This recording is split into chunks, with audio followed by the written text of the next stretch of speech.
दूज के दिन और दूसरा मैं सभी प्यारी बहनों के भाइयों को परमात्मा दीर्घायु प्रदान करे और बहनों को भाइयों की जोड़ी, बहन और भाइयों की जोड़ी हमेशा अमर रहे, इस प्रार्थना के साथ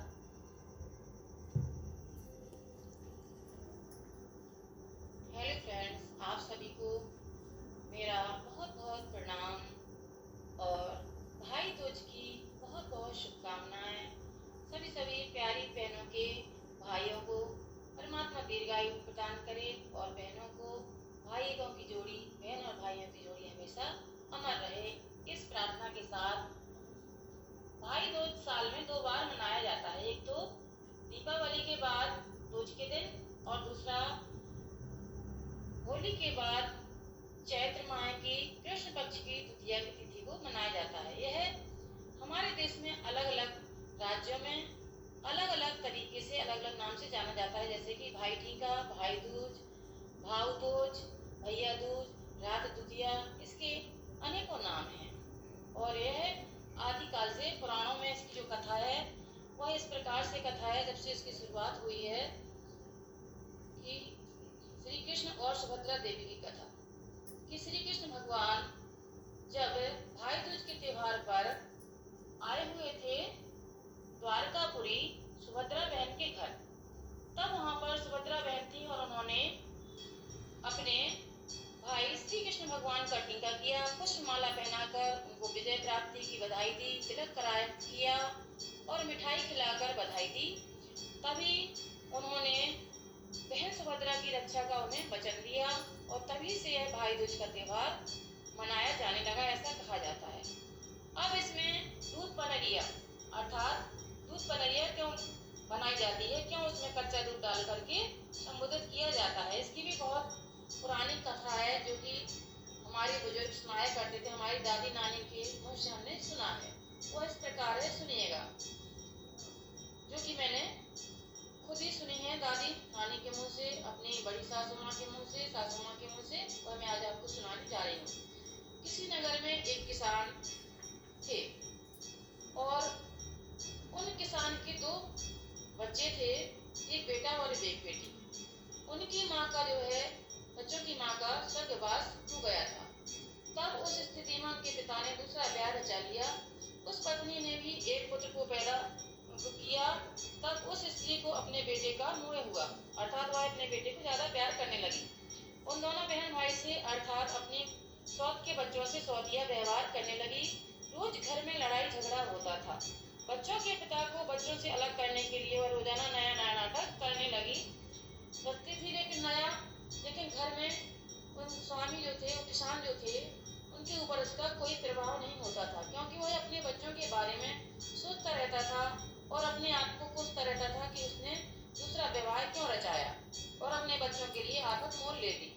उसने अपने दोनों बच्चों का विवाह कर दिया और अपने पहले पुत्र के प्राण सुरक्षित कर दिए।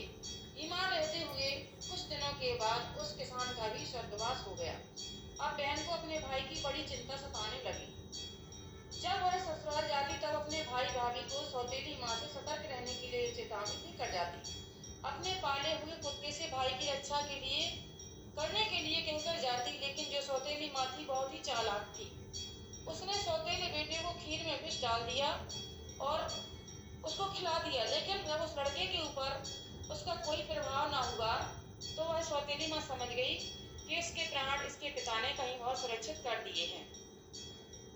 वहाँ उसकी बहन जो है, किसान के बेटे की बेटी भी वहाँ पर बहुत ही तप किया करती थी अपने भाई की रक्षा के लिए। दिन रात भगवान से प्रार्थना किया करती थी। वहाँ सौतेली माँ अपनी सौतेली बहू को प्रलोभन दिया करती थी, लालच दिया करती कि तुम अपने पति के प्राणों का राज मुझे बताओगी तो मैं तुम्हें अच्छे अच्छे गहने, आभूषण और कपड़े दिलाऊंगी। तब बहू लालच में आ गई। वह अपने पति को उसके प्राणों का राज जानने के लिए उकसाने लगी कि मुझे अपने प्राणों का राज बताओ, कहाँ है तुम्हारे प्राण। वह रोज पूछती, तब उस किसान के बेटी ने एक दिन कह दिया, धोनी में है मेरे प्राण। तब बहू ने सास को बताया। तब सौतेली माँ ने धोनी की बाल्टी में सांप बिच्छू जहरीले डाल दिए।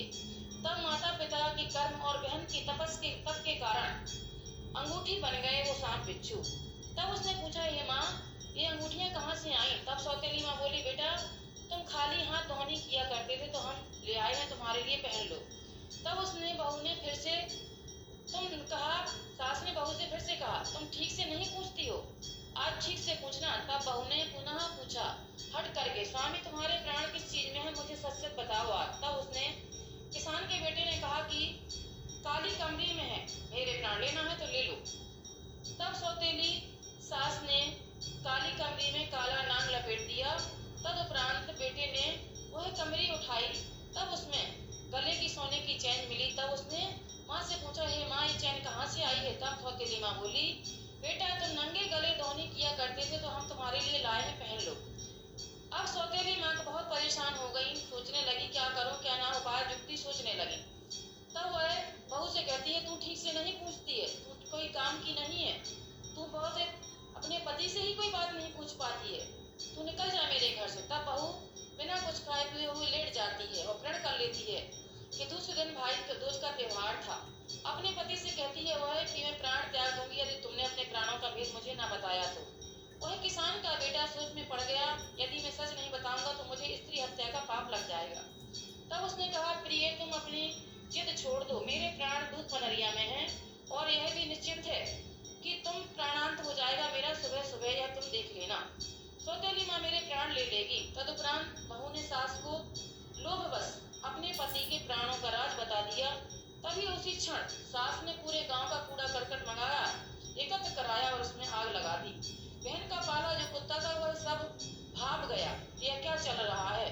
बहन पास के ही गांव में ब्याही हुई थी।